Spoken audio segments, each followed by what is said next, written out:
계시죠? 우리가 수련회를 통해서 하나님이 주시는 크신 은혜와 축복이 있을 줄로 믿습니다. 오늘은 말 그대로 특강 시간입니다. 특강 시간인데 은혜에 대해서 여러분 잘 알고 계시고 또 은혜 받으러 오셨고 지금 은혜 받고 계시는데 은혜가 뭐냐? 이렇게 질문하면 대답을 안 하시는 분들이 많으세요. 은혜가 뭘까요? 나 은혜 받으러 왔습니다. 은혜 받고 있습니다. 그러는데 막상 우리가 은혜가 뭐냐? 그렇게 질문하면 정확한 대답을 하는 분들이 별로 없어요.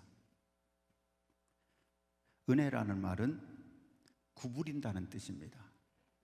구부린다. 위에서 아래로 베푸는 호의를 은혜라고 합니다.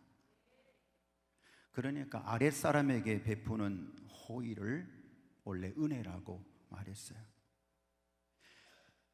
신앙적으로 얘기하면 받을 자격이 전혀 없는 사람에게 베푸는 자발적인 호의를 우리가 은혜라고 말을 합니다.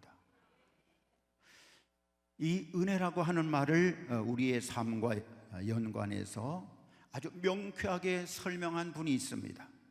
도널드 반하우스라고 하는 분인데 이렇게 표현을 했어요. 위를 향한 사랑 뭘까요? 예배. 위를 향한 사랑, 이것은 예배다. 바깥을 향한 사랑, 그것은 자비다. 아래를 향한 사랑, 뭘까요? 은혜다 하는 거예요. 그것이 바로 은혜다 하는 거죠. 다시 정리하면 위를 향한 사랑은 예배다. 바깥을 향한 사랑은 자비다. 아래를 향한 사랑은 예배다. 그렇게 얘기했어요. 은혜는 받을 자격이 전혀 없지만 윗사람이 아랫사람에게 베풀어 주는 호의라고 하는 거죠. 무슨 말이냐? 하나님께서는 받을 자격이 전혀 없는 우리에게 사랑을 쏟아부어 주셨어요. 그래서 이 땅에 인간의 모습으로 오셔서 몇 년 동안 사셨죠? 33년 동안. 33년 동안 우리와 생사고락을 같이 하셨습니다. 그뿐 아니라 우리를 영원한 생명으로 인도하셨어요. 그리고 우리의 죄를 대속하기 위해서 갈보리 십자가 위에서 못 박아 죽었습니다. 그래서 우리가 이걸 은혜라고 그래요. 얼마나 큰 은혜인지 모릅니다. 그래서 나 같은 죄인이 예수를 믿고 구원을 받았어요. 33절 보시면 사도들이 큰 권능으로 주 예수의 부활을 증언하니 무리가 큰 은혜를 받았다. 그렇게 말씀하죠. 사도들이 큰 권능으로 주 예수의 부활을 증거하니까 무리가 큰 은혜를 받았다는 거예요. 이 말은 뭘까요? 예수님의 은혜가 없이는, 예수님의 부활이 없이는 우리에게 은혜가 없다고 하는 거예요. 그러니까 예수님의 그 은혜를 알아야 우리가 정말 은혜가 뭔지를 아는 거예요.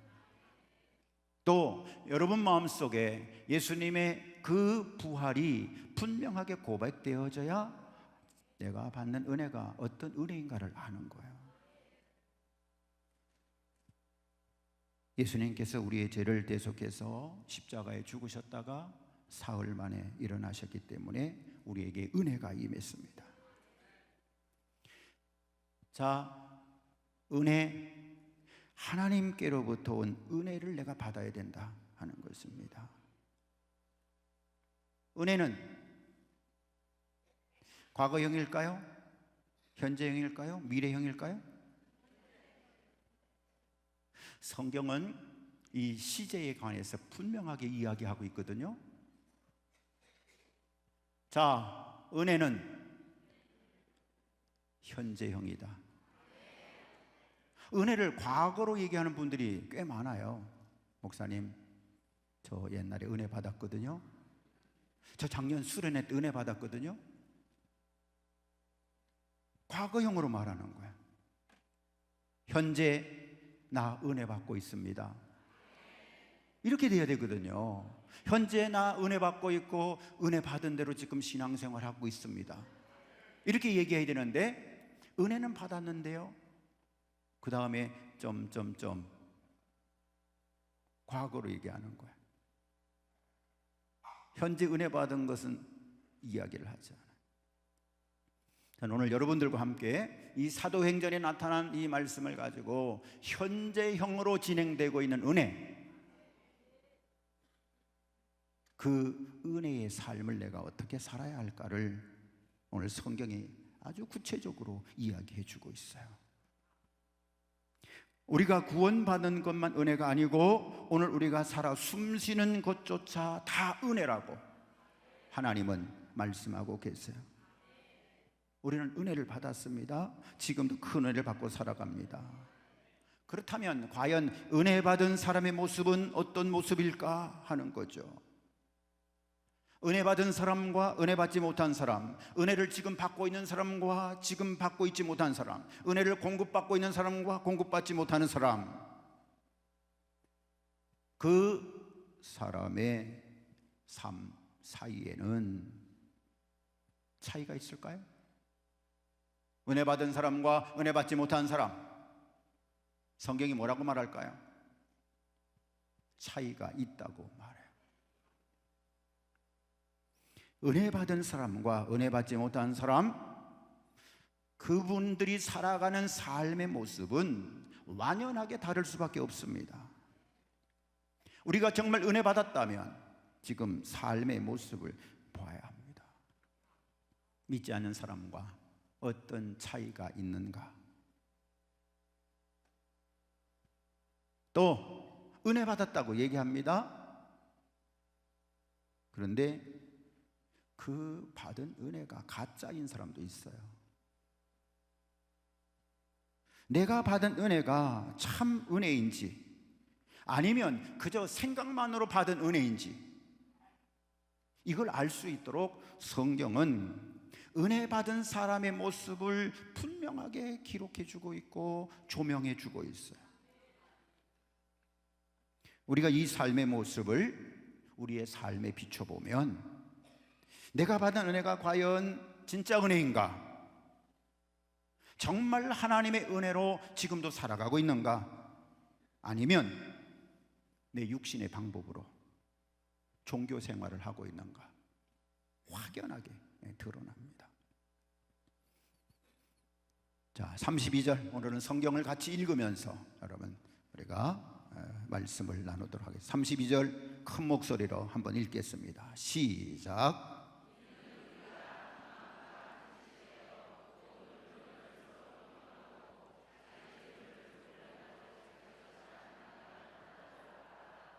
아멘.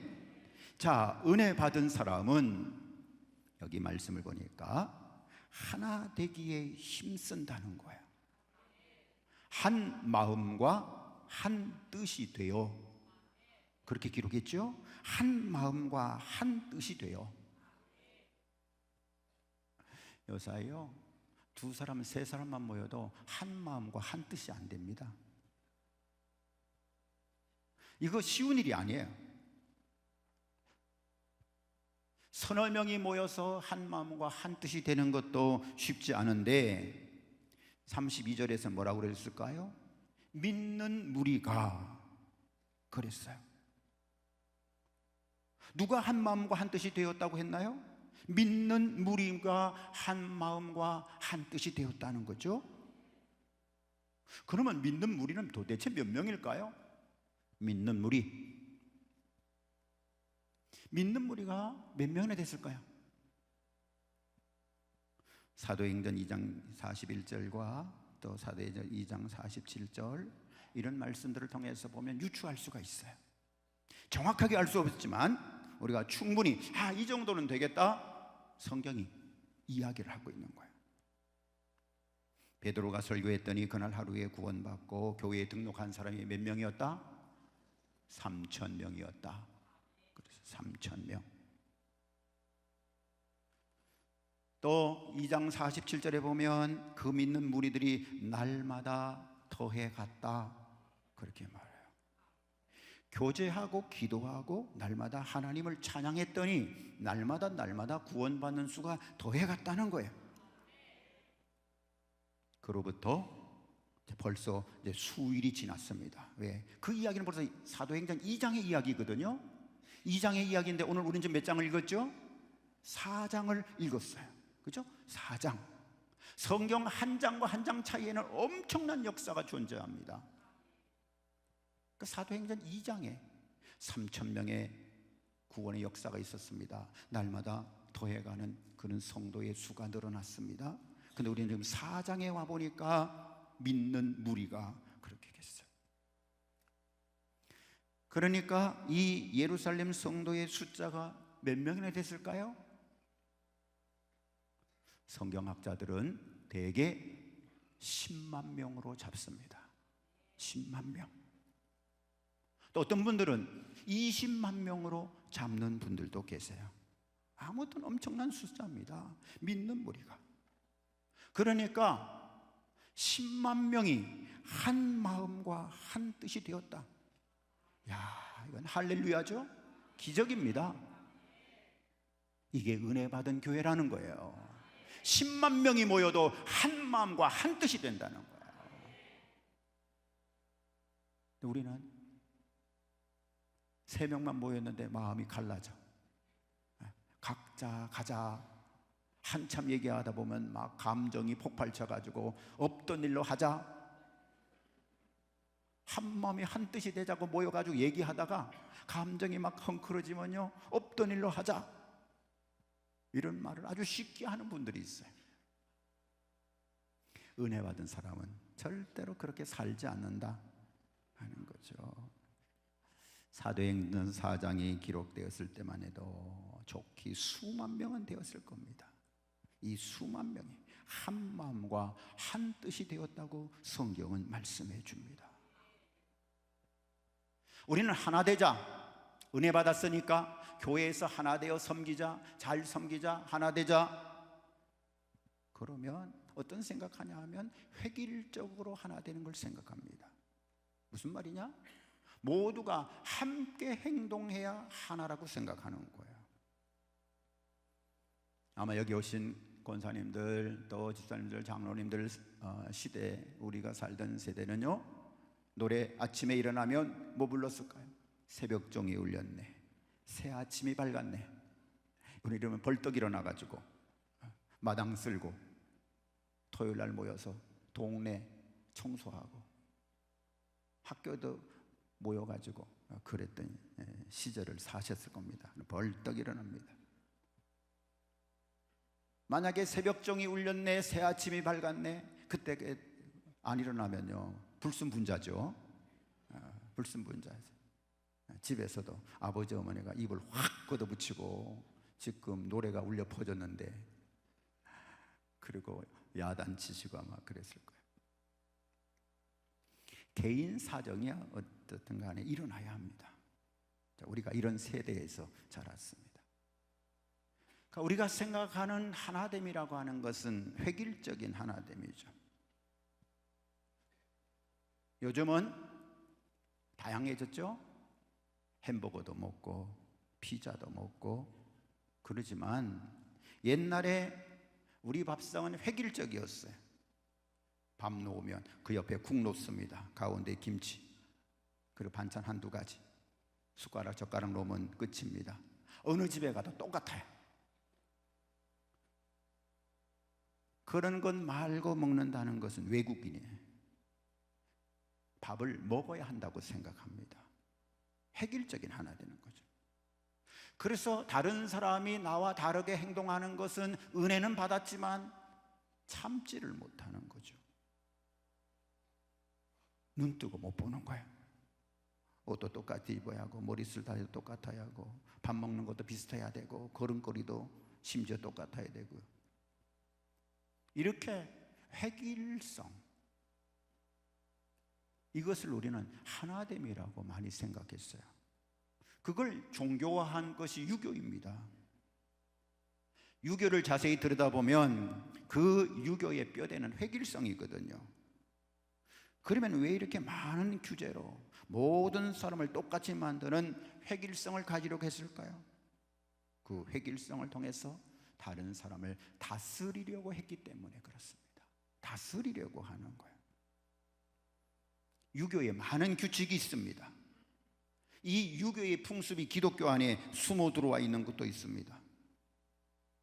그래서 우리가 치르는 장례식, 기독교 장례식, 유교의 잔재가 많죠. 유교의 잔재가 많습니다. 장례식에 여러분 복잡한 절차가 많아요. 그거 유교식입니다. 근데 우리는 아무 생각 없이 그걸 고집할 때 많아요. 유교는 여러분 형식적이죠. 많은 규칙이 있습니다. 그래서 슬프지도 않은데 울잖아요. 슬프지도 않은데 손님이 오면 웁니다. 손님 안 오면 가서 히닥거리고 웃다가 손님 안 오면 우는 거야. 여러분 그 곡이 한 가지가 아닌 거예요. 아마 다 잊어버려져서 관심을 몰랐을 거예요. 그냥 울면 그는 쌍놈입니다. 양반이 아닌 거예요. 아이고 그러면 부모님이 돌아가신 거고, A고 그러면 남편이 죽은 거고, 의고 그러면 형제가 죽은 겁니다. 근데 아무렇게나 막 운다? 이건 양반이 아닌 거예요. 양반들은 구분해서 웁니다. 보시니까 양반이 많으신 것 같아요. 양반은 다 구분해서 그래. 아무렇게나 안 웁니다. 아이고 A고 의고 다 구분해서 울어요. 아버지가 돌아가셨는데 A고 이름 울고 있으면 그 사람은 쌍놈인 거예요. 양반 자손이 아닌 거예요.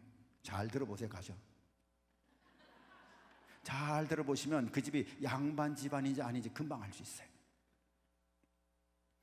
이것 말고도 규제가 얼마나 많은지 몰라요.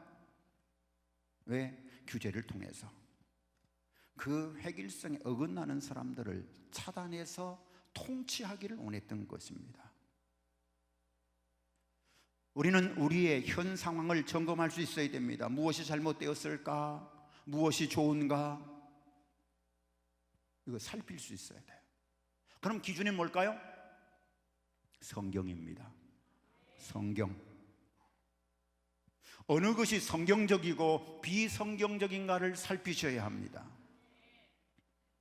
획일성을 강조하는 그 이면에는 항상 다른 사람들을 통제하려는 욕망이 내 안에 숨어 있어요. 성경에 하나 되라고 하는 말은 획일적으로 하나 되는 것이 아닙니다.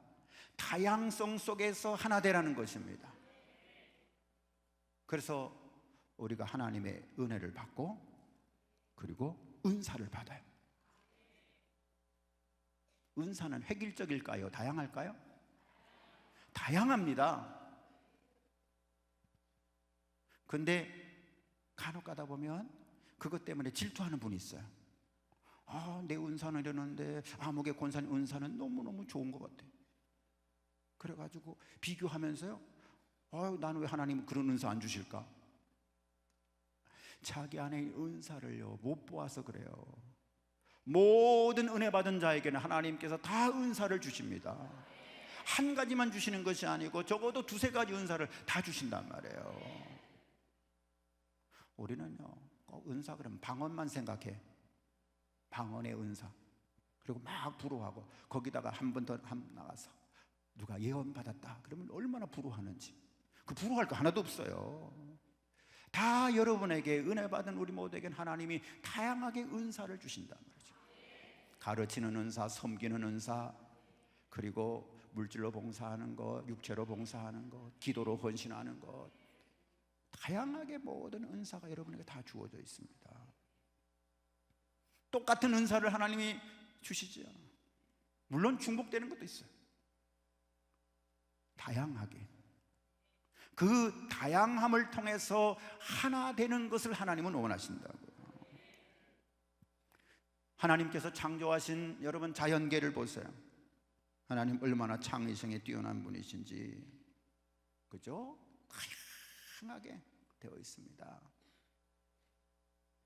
강한 것만 살아가는 것이 아니고 약한 자, 약한 동물, 연약한 식물들도 다 살아갈 수 있게끔 하나님이 다양하게 자연계를 창조하셨어요. 하나님을 얼마나 창의성이 뛰어나신 분이신지. 또 하나님이 쓰신 인물들을 한번 보세요. 왕비의 신분으로 쓰임을 받았던 에스더가 있는 반면, 또 힘들고 어려운 여인의 삶을 살았다가 쓰임받았던 라합도 있습니다. 왕이 있는가 하면 농부도 있고, 또 선지자도 있고, 불순종한 요나 같은 사람도 있습니다. 성경이 무엇을 이야기할까요? 이 모든 사람들이 다 하나였다는 것입니다. 하나님께서 쓰신 하나의 도구였다는 거야. 여기 오신 여러분 모두 하나님이 쓰시기를 원하십니다.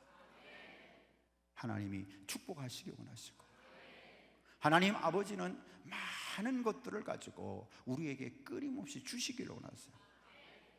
풍성하신 하나님께서, 오늘도 창조를 창조하신 하나님께서 우리에게 늘 주시기 원하신다 하는 거예요.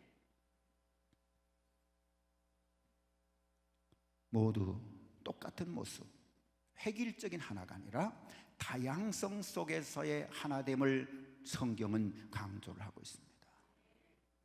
그럼 왜 우리가 은혜 받아야 하느냐? 우리가 하나님의 은혜를 깊이 체험하게 되면 이 다양성 속에서 하나를 이룰 수 있다고 말씀하세요. 은혜라는 것이 무엇일까요? 은혜는 아무리 살펴봐도 내가 하나님 앞에 용납될 수가 없는 것입니다. 여러분, 우리 마음을 살펴보세요. 얼마나 많은 죄를 짓고 있는지. 그래서 우리가 끊임없이 하나님 앞에 회개하고 또 회개하지만, 우리 부패한 이 육신은 끊임없이 우리를 죄 가운데로 끌고 가는 거야. 그래서 유명한 사도였던 바울도 그랬잖아요. 내 마음에서 선과 악이 늘 싸운다고. 마찬가지예요. 우리가 은혜를 유지하고 있을 때는 내 안에 있는 선이 이겨요. 근데 은혜가 도망갈 때는 내 안에 있는 악이 이긴다고요. 그 얘기는 쉽게 말해서 은혜가 유지되지 않으면 하나님의 말씀에 순종하지 않아요. 순종하는 척 하는 거죠. 순종하지 않아요. 근데 은혜가 유지되는 분들은 늘 순종하거든요. 하나님의 말씀을 듣기 때문에 순종 안 할 수가 없어요. 늘 순종합니다. 그래서 은혜는 늘 유지되어야 해요. 사람마다 다 달라요. 오늘 이제 여기서 내일까지 은혜 받고 가시면 내려가는 순간부터 은혜가 도망가는 분도 있고요. 한 주간 동안 받은 은혜 가지고 이제 누리면서 사는 분도 있고, 한 달 가시는 분도 있고, 2달 가는 분도 있고, 3달까지 가시면 괜찮아요. 근데 제가 목회하면서 보니까 한 번 받은 은혜를 2달 이상 유지하는 분들이 많지 않더라고요. 쉽지가 않아. 2달 안에 이미 은혜가 다 도망갔어. 옛날 모습으로 다시 돌아왔어. 그래서 은혜를 매일 받으셔야 돼요. 매일매일 받으셔야 은혜를 유지하면서 살아갈 수가 있어요. 은혜를 깨달은 사람은 다른 사람을 용납할 수 있습니다. 나하고 다른 사람, 나와 다르게 말하는 사람, 내 의견에 대치되어서 말하는 사람, 이 사람을 용납할 수 있어요. 저는 텔레비전 거의 안 봐요. 뉴스도 거의 안 봅니다. 그리고 신문만 열심히 보고, 신문도 가끔은 건너뛰려고 그러고, 그리고 혹가 나와서 시간이 있을 때 뉴스 잠깐 보려고 그러고 그러는데, 왜 그러느냐? 저도 매일 은혜 받고 살아가는데 텔레비에 나오는 사람들이요, 내가 용납 못할 사람들이 가끔 나와. 나 정말 보기 싫어요. 그래서 아예 안 봐요. 죄 짓지 않으려고. 그리고도 봐야 되면 텔레비에 손 얹고 안수기도 하고 봐야 되는데 정말 안수기도 하고 보기가 싫어요. 여러분도 그 텔레비에 나오는 사람이 정말 마음에 안 드는 사람, 속상한 사람, 저 사람만 보면 욕 나오는 사람 있잖아요. 그럼 아예 텔레비에 손 얹고 기도하고 보세요. 하나님, 나 저 인간 또 봐야 되는데 죄 짓지 않게 해달라고. 우리가 부패한 본성을 가지고 있어서도요, 죄 짓습니다. 순간적으로 정말 막 여기까지 분노가 치밀어 오는 거야. 야, 어떻게 저런 거짓말쟁이가 지도자가 됐을까? 저 거짓말쟁이가 어떻게, 이러면서 막 올라오는 거예요. 그래서 차라리 안 보고 기도만 하는 게 낫겠다. 죄를 덜 짓겠다. 이런 생각을 해요. 자기가 받은 은혜는 자기가 잘 지켜가야 합니다. 지키는 방법은 여러분 자신이 알아요. 아마 오늘 수련회 오신 연세쯤 되시면 아마 주말 연속극 한두 개는 다 시청하고 계실 터인데 거기 너무 은혜 받지 마세요. 주일날 은혜 받아야 되는데 주말 연속극에 너무 은혜 받으시는 분들은 주일날 은혜가 잘 안 돼요. 안 돼.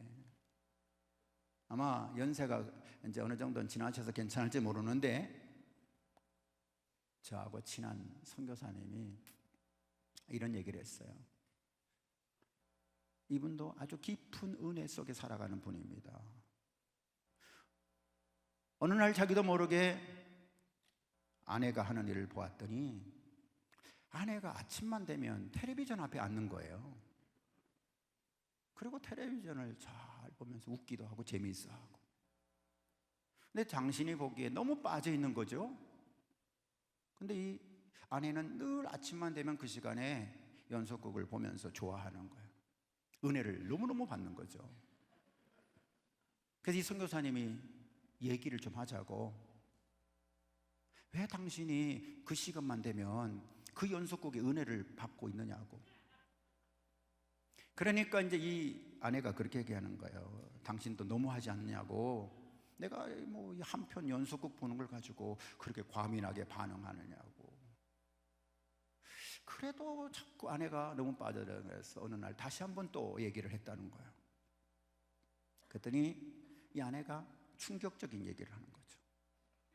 사실은 내가 지금 이 연속극에서 은혜 받고 있는 것은 남자 주인공이 내가 첫사랑했던 그 남자와 너무 비슷해서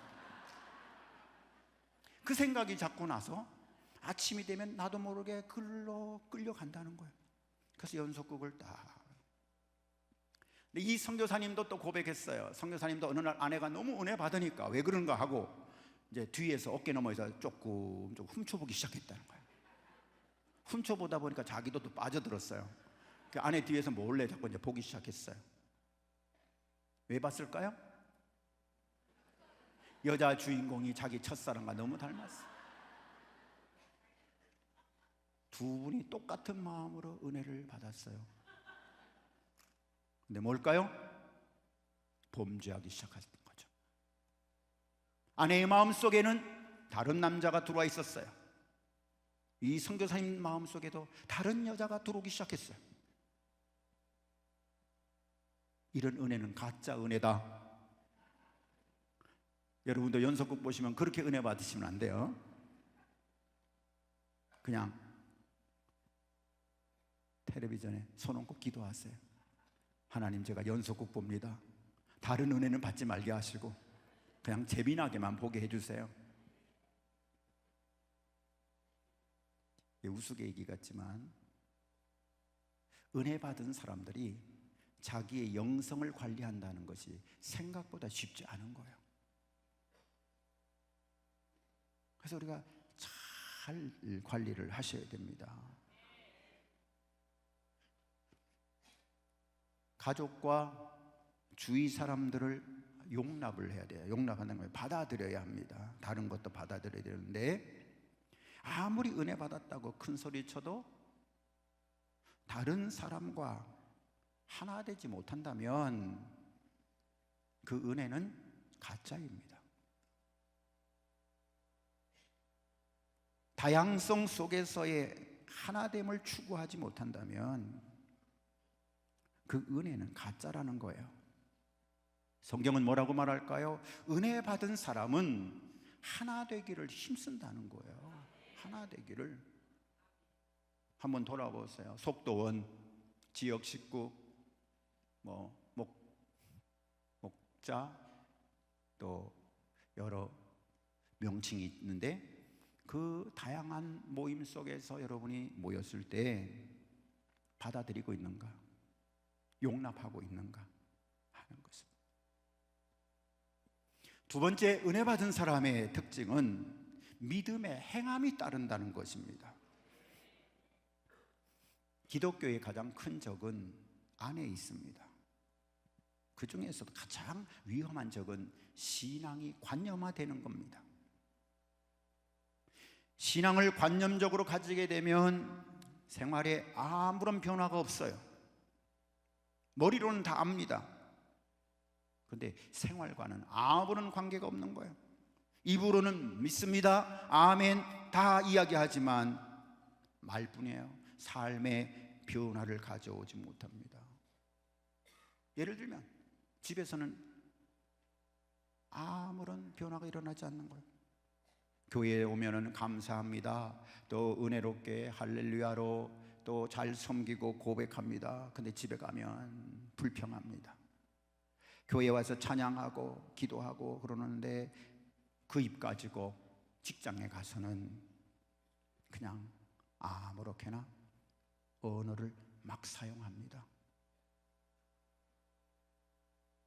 신앙을 형식적인 성경 공부로 생각합니다. 신앙을 예배와 기도로 생각합니다. 교회에 앉아 있는 자체가 신앙이라고 생각하는 분들이 가끔 있잖아요. 내가 교회에 앉아 있으니까 신앙생활 잘한다? 그렇다면 50% 정도입니다. 물론 예배도 중요하고 성경 공부도 중요하고 기도도 중요합니다. 근데 본질을 알아야 되겠죠? 우리가 왜 예배 드립니까? 왜 성경 공부하고 왜 기도 드리죠? 왜 성경 공부하시나요? 지식을 쌓기 위해서? 어떤 분들은 그러더라고요. 남들도 다 하니까 나도 좀 해보고 싶다고. 물론 그러다가 은혜 받으시면 좋죠. 왜 예배 드리시나요?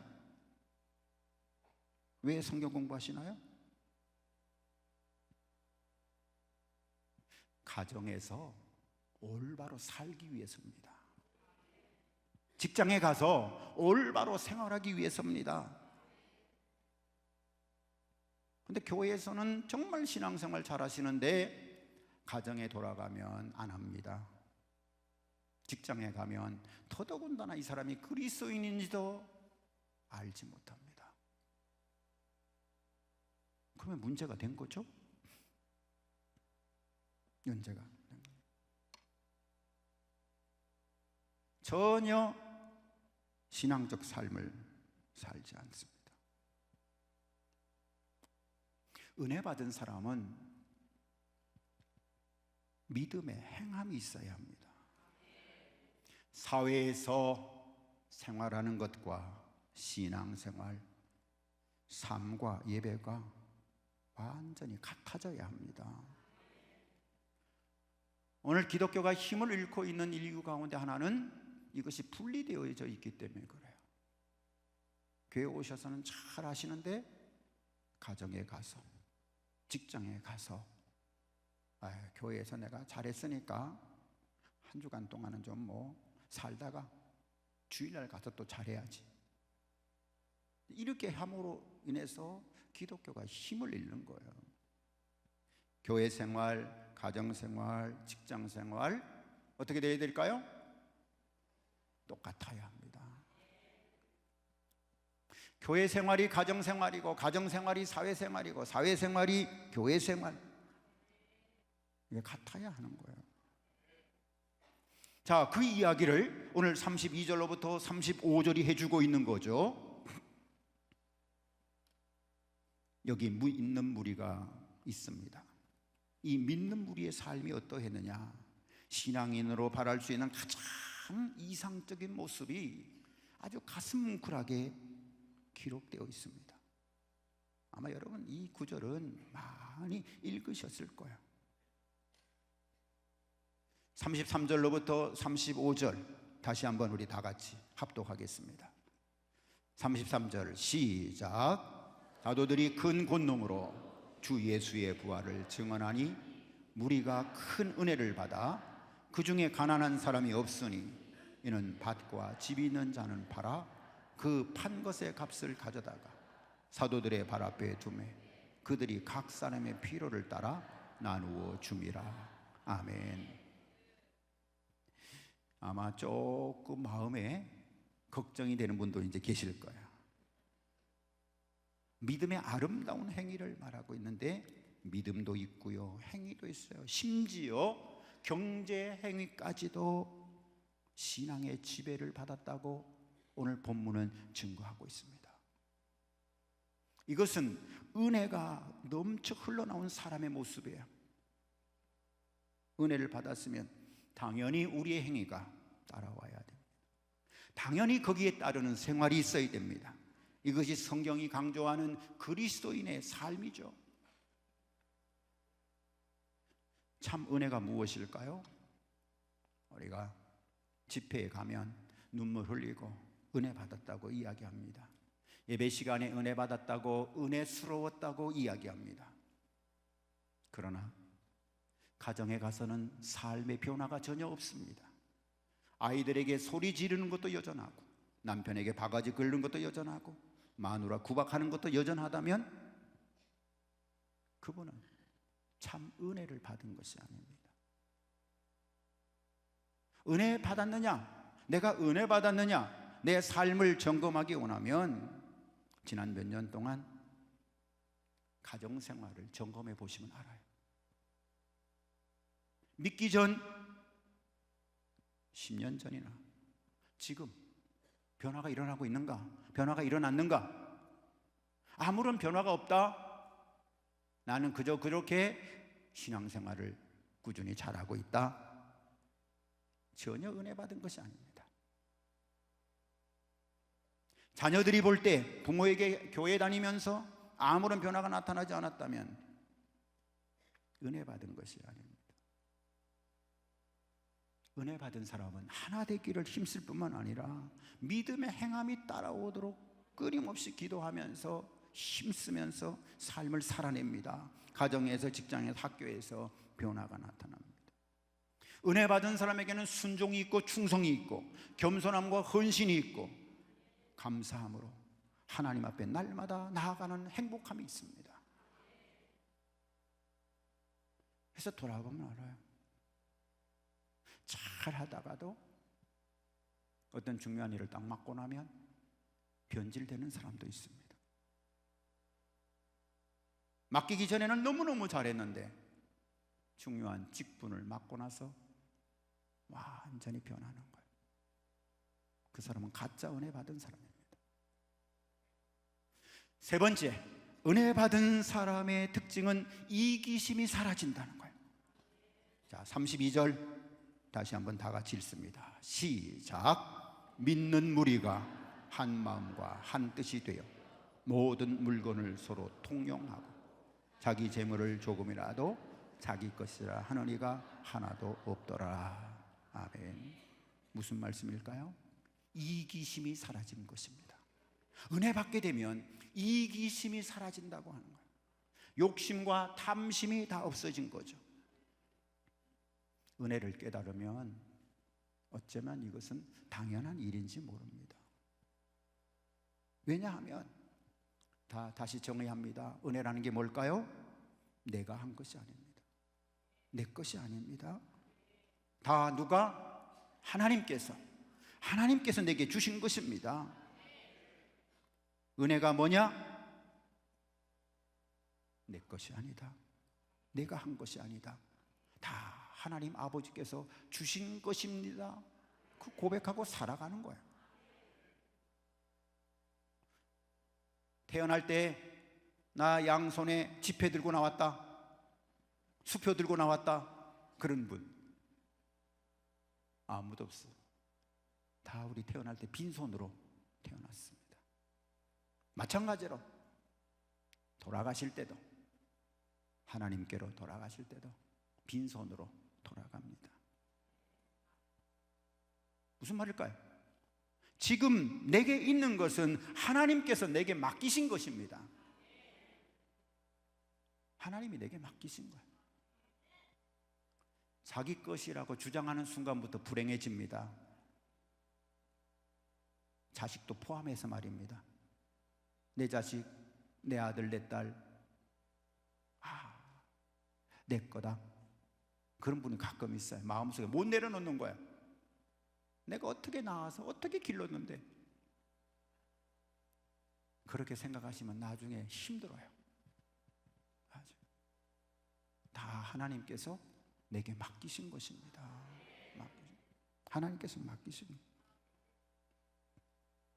여러분, 갈 때는 또다시 빈손으로 돌아가야 합니다. 이걸 빨리 깨닫는 게 은혜예요. 빨리. 늦게 깨닫는 분은요, 자꾸 움켜쥐려고 해요. 자꾸 움켜쥐려고. 끊임없이 움켜쥐려고 합니다. 그래서 힘든 거예요. 움켜쥐려다가 세상 끝나는 거죠. 이게 잘 안 펴지는 거예요. 나중에 이게 돌아갈 때 빈손으로 가야 하는데 얼마나 이걸 움켜쥐려고 했는지요. 그 삶이 얼마나 힘들었겠어요. 유명한 황제 알렉산더 잘 아시죠? 그 사람의 유언이 뭔지 아시죠? 관에다가 구멍을 뚫어라. 양쪽 뚫어서 내 오른손과 왼손 다 하나씩 관 밖으로 나오게 하거라. 그래서 관이 움직일 때마다 손이 털털거리도록 만들어라. 그래서 내가 빈손으로 간다는 걸 알리라고 그랬다는 거 아니에요. 빈손으로. 세계를 지배했던 그 황제도 나 빈손으로 간다고. 그런 유명한 일화가 있어요. 은혜, 내 것이 아니고 내가 한 것 아니고 하나님 아버지께서 하신 것이다. 이걸 고백하는 거예요. 그리고 고백한 대로 살아가는 것입니다. 지금 있는 거 하나님께서 여러분에게 다 맡기신 것입니다. 그러니까 물질은 나만을 위해서 있는 것이 아니고 함께 쓰라고 주신 것입니다. 그래서 32절이 그렇게 얘기하죠. 자기 재물을 조금이라도 자기 것이라 하는 이가 하나도 없더라. 야, 이건 정말 엄청난 은혜죠. 이 교회는요, 얼마나 은혜의 교회였겠어요.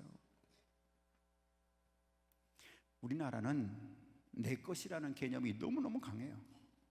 그래서 내 것, 내 자식, 내 집 다 냅니다. 나밖에 몰라요. 테두리가 딱 정해져 있습니다. 가족에게 물어보세요. 불평이 뭐냐고. 그럼 우리 아버지는 자기만 안다. 이렇게. 가정 바깥의 사람에게 물어보세요. 그럼 뭐라고 그럴까요? 저 사람은 자기 집만 안다고. 이렇게. 내 것뿐입니다. 내 것. 그죠? 내 것. 다 여기 자랑. 내 것.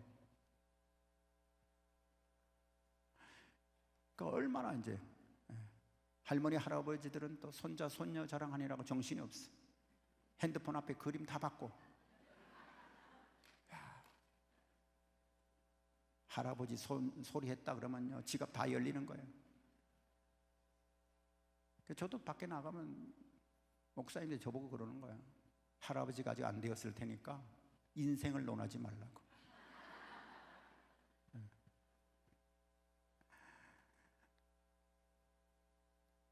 모든 것이 하나님의 은혜다. 은혜 충만한 사람의 세계는 특징이 있습니다. 내 것이라 하지 않습니다. 뭐라고 얘기할까요? 하나님이 잠시 내게 맡기셨습니다. 오늘 여러분에게 이런 고백이 있어져야 돼요. 하나님이 나에게 잠시 맡기셨습니다.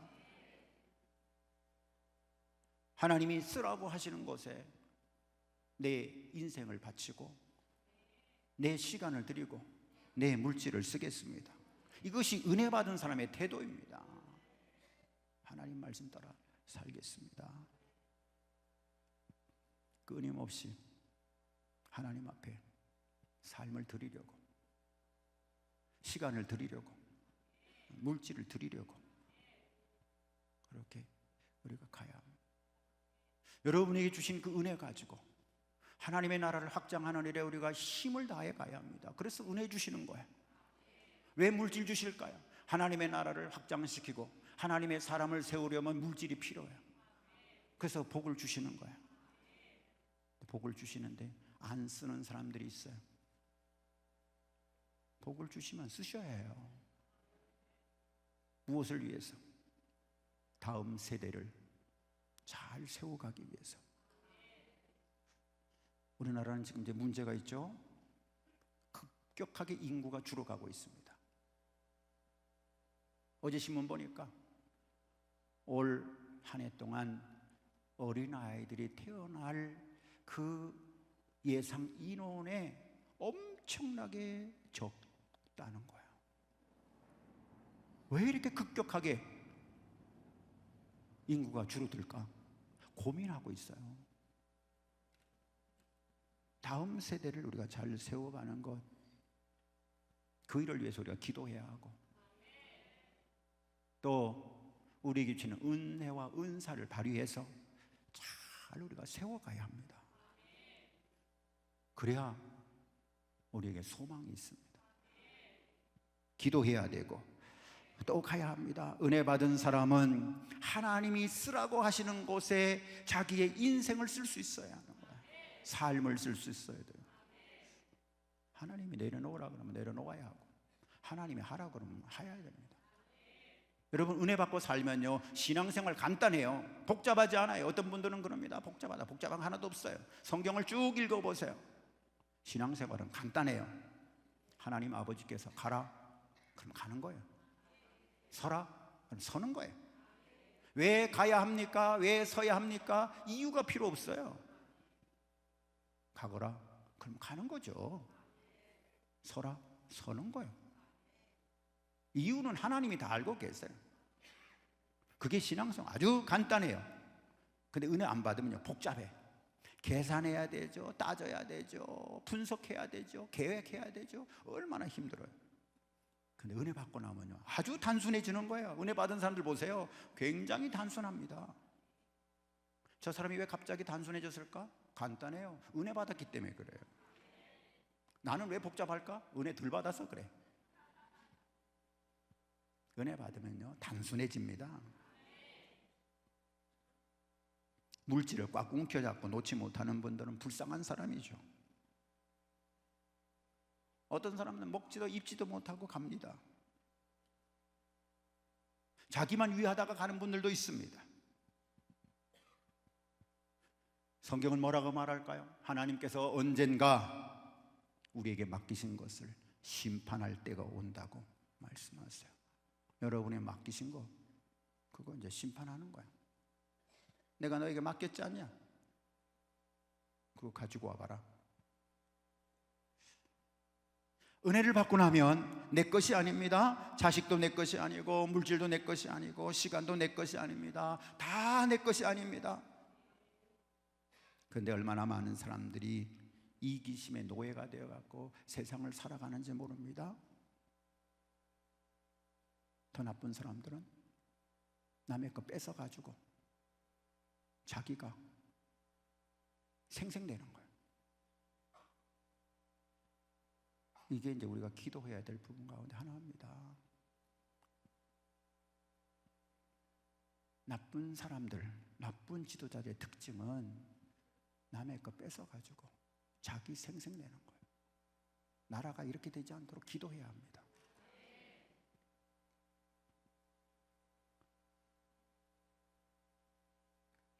여러분, 미국에 가면 건물마다 사람 이름이 붙어 있는 거 보셨죠? 무슨 단체 이름을 봐도 사람 이름이 많습니다. 심지어 배 이름까지도 사람 이름이 붙어 있습니다. 우리나라를 드나드는 배 가운데 프리스턴호라고 하는 유명한 배가 있습니다. 프리스턴인 사람이 선박을 많이 갖고 있었는데 그는 그리스도인이었습니다. 그가 이 땅을 떠나면서 그 배를 자선단체에다 다 기증했어요. 그리고 그 배에서 나오는 수익금은 모두 불쌍한 사람들을 도와라, 그렇게 유언을 했어요. 그래서 그 배 이름이 프리스턴호입니다. 얼마나 많은 사람들이 자선단체에 기부하고 있는지 몰라요. 고아원 세우고 교회에 헌금을 합니다. 그래서 교회는 구제사업을 통해서 늘 도와줄 주원이 풍족합니다. 그래서 우리 한국이 굶을 때 미국이 많이 도와주었습니다. 옷으로 도와주고 양식으로 도와줬습니다. 그들이 누구였을까요? 95%가 그리스도인이었습니다. 왜? 그들은 내 것이 아니라고 생각했어요. 내가 관리하다가 마지막 이 땅을 떠날 때 하나님 앞에 다 돌려드려야 하기 때문이라고 생각했어요. 뉴욕에 가면 다 알만한 소문이 하나 있습니다. 유산에 관한 것인데 유대인과 한국인의 차이를 이렇게 비유했습니다. 유대인은 자녀들에게 돈 버는 법을 유산으로 남겨준다. 근데 한국 사람은 돈을 유산으로 남겨준다. 엄청난 차이가 있죠? 유대인은 아버지의 사업이 2대, 3대 내려갈수록 점점 더 번성해 갑니다. 한국 사람들은 2대, 3대까지 내려갈수록 재벌이 없습니다. 돈 버는 법을 가르치지 않고 돈을 그냥 물려주기 때문이라는 거죠. 어떻게 할 줄 몰라가지고 사업하다가 부도 맞습니다. 쾌락의 탐닉에서 인생을 다 탕진해 버립니다. 그래서 미국 정치가들이 이렇게 얘기한다는 거죠. 한국 사람들 걱정할 거 없다. 마음대로 돈 벌게 돌아. 저들은 2대를 못 간다. 이렇게 부끄러운 이야기를 우리가 지금 듣고 있는 거예요. 종교개혁했던 마르틴 루터가 이런 이야기했죠. 진정한 그리스도인, 은혜를 받은 그리스도인은 3가지 특징이 나타난다. 첫째, 가슴에서 변화가 일어난다. 이게 은혜 받은 사람이라는 거죠. 가슴에서 변화가 일어난다. 두 번째, 정신의 변화가 일어난다. 세 번째, 돈 지갑의 변화가 일어난다. 지갑은 들고 오셨나 모르겠네. 어떤 분들은 은혜 받을 때 돈 지갑 안 들고 온다는데, 은혜 받으면 돈 지갑 열어야 되기 때문에. 근데 오늘 은혜 받으신 분은 다 안 그러는 얼굴이 다 나는 안 그렇다 써 있어요. 이게 유명한 마르틴 루터가 얘기한 거죠. 성경에서는 700번 이상 재물에 대해서 말씀하셨어요. 예수님도 숱하게 재물을 강조하셨어요. 왜 그럴까요? 돈 가치가 중요해서일까요? 아닙니다. 돈에 대한 우리의 태도를 보면 하나님의 은혜를 우리가 얼마나 만끽하고 있는가를 알기 때문에 그렇다는 거예요. 돈에 대한 태도, 이게 은혜 받은 사람들은 중요한 것입니다. 은혜를 많이 받았다고 이야기합니다. 하나님이 나를 부자로 만드셨다고 이야기합니다. 그런데 하나님 앞에 인색한 사람들이 있어요. 부들부들 떱니다. 정말 내가 하나님의 은혜를 받았는가 아닌가를 알고 나면 간단한 방법이 하나 있어요. 지난 한 해 동안 내가 수입의 몇 %를 다른 사람을 위해 썼는가? 어떤 분들은 이런 질문하면 그럽니다. 목사님, 제가 교회에서 충성했는데요. 물론 충성합니다. 근데 성경은 뭘 얘기하느냐? 수입의 몇 %를 다른 사람을 위해 내놓았느냐? 이런 면에서 은혜 받은 사람들은 다르다는 거예요. 하나님이 내게 맡기셨으니까 내 것이 아니다, 이런 생각을 가지고 가는 거예요. 불쌍한 사람들을 위해서 내놓고 베풀어야 하고, 오늘 32절 말씀해 보니까 자기의 재물을 다 팔아서 사도들의 발 앞에 내놓고, 이거 내 겁니다. 그렇게 주장한 사람이 한 사람도 없다는 거예요. 없었다는 거죠. 교회 안에 이런 부흥이 일어나기를 축복합니다. 하나님의 일, 정말 하나님이 기뻐하시는가를 보셔야 돼요. 내가 재미있어가지고, 내가 즐거워서, 내가 기분 좋아서 하는 것, 그건 하나님의 기쁨이 아니에요. 하나님 아버지께서 정말 은혜 받은 나에게 무엇을 원하시는가를 여쭈어 보면서 은혜 받은 자의 삶을 우리가 살아내야 하는 것입니다. 하나님의 은혜를 여러분 모두가 다 받으셨을 것입니다. 정말 하나님의 은혜대로, 그 받은 은혜대로 하나 되기를 힘쓰고, 내 믿음의 행함이 따라오기를 힘쓰고, 마음속에 이기심이 사라지기를 늘 기도하고 결단하고, 그렇게 하면서 우리가 살아가야 합니다. 하나님께서 날마다 말씀하시는 거예요. 오늘도 여러분 옆에 와 계세요. 그런데 잘 안 믿어지는 거죠. 안 믿어지는 거죠. 제가 아는 목사님도 그러더라고요. 자기가 믿음이 있는 줄 알았대, 목사님이. 그러니까. 근데 어느 날 하나님이 옆에 찾아오신 거야. 옆에 와서 앉아 계시는데 안 믿어진다는 거야. 입술로는 하나님이 살아계심을 믿고 하나님이 함께하심을 믿는다고 말은 하는데, 정말 옆에 와 계시니까 에이, 설마 하나님이 나 같은 사람에게 뭘 오시겠어, 설마. 아니, 성경에 같이 계신다고 말씀하시는데도요, 안 되더라는 거예요. 오늘도 하나님의 은혜 주심을 확신하고 그 은혜 받은 자의 삶을 여러분 고백하면서 살아가셔야 돼요. 신앙생활 가운데 하나가 중요한 게 간증입니다. 엉뚱한 간증 말고요, 하나님이 나와 함께 하심을, 내게 역사하심을, 나를 만지시고 계심을, 내 생각과 가치관, 그리고 내 안에 있는 육체의 질병까지도 만지시는 그 하나님, 그 하나님의 함께 하심을 여러분이 고백할 때 정말 여러분에게 살아 역사되는 성령의 역사가 나타납니다. 은혜의 역사가 주어지죠. 한 번 웃는 거, 이건 아무것도 아니에요. 삶 자체가 행복하고, 삶 자체가 즐겁고, 삶 자체가 어떻게 표현할 수 없을 만큼 은혜의 세계를 여러분 살아가게 되는 겁니다. 이게 은혜 받은 자의 삶이죠. 성령의 함께 하심을 여러분 고백하는 자의 삶입니다. 말씀에 순종해서 엄청난 은혜를 받은 우리 안에 은혜 받은 모습이 나타나기를 축복합니다. 여러분 가정에, 또 주위 사람들, 내가 은혜 받았음을 보고 알아야 합니다. 수련회 갔다 오신 거 다 알잖아요. 아, 우리 장로님, 우리 지사님 중부연의 평신도 하계 수련회 다녀오셨대. 그러는데 얼굴이 광채가 빛나. 수련회 다녀오셨더니 은혜 받은 분 역시 달라졌어. 그러는데 갔다 오셨는 거야, 망 거야 이거? 이러면 안 되겠죠. 아니, 수련회는 갔다 오셨다는데 얼굴 표정도 그냥 무표정이고, 손도 안 올라가고, 박수도 안 치고, 기도도 안 하고,